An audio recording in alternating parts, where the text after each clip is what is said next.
I'm Professor John Grattan and I'm the Acting Vice-Chancellor of Aberystwyth University. The IRONMAN event is a full-distance triathlon.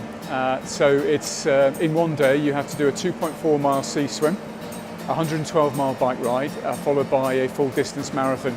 I've been training for 7 months, so I'm in the shape of my life. For months I felt quietly confident, but now it's only 2 weeks away and I'm pretty nervous right now. I am 56, so I've started to pick up a number of injuries, which is making me worried about the day. But it's a long day, so I'm just going to treat it as such a thing. I've put the training hours in, so now it's just a matter of putting it all together on the day. I'm raising funds for the Student Hardship Fund. If students get themselves into financial difficulty or find themselves with unexpected costs, the university can help them out. We have a campaign every year to encourage charitable giving to that fund, and I thought this year, having been inspired by some of the work of our alumni, I would try and raise money myself, and so I thought I'd enter this crazy challenge of doing an Ironman in Wales. It's been going very well. I've been getting a lot of help from the university, from the local community, lots of help from the gym staff, from the staff in the sports science department. There's a great personal trainer here who's got my core strength up. I've got a swim trainer who's helped me learn to swim properly for the first time in my life. I've been doing a lot of sea swimming here,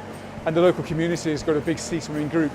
So I've been joining them and they've been very encouraging. The sports science team have been advising me about my heart rate for the event, so I don't overdo it.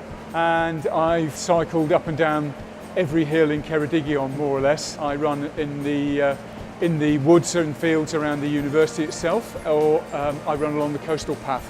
We have, I think, the best concentration of fantastic, spectacular scenery and roads in the world. It's been great to be out of the house at dawn throughout from the spring through to now, in company with some friends or on my own, and just explore the world. It's been wonderful. I would recommend anyone who's thinking and dreaming of doing this to absolutely get out there and do it, because it's great.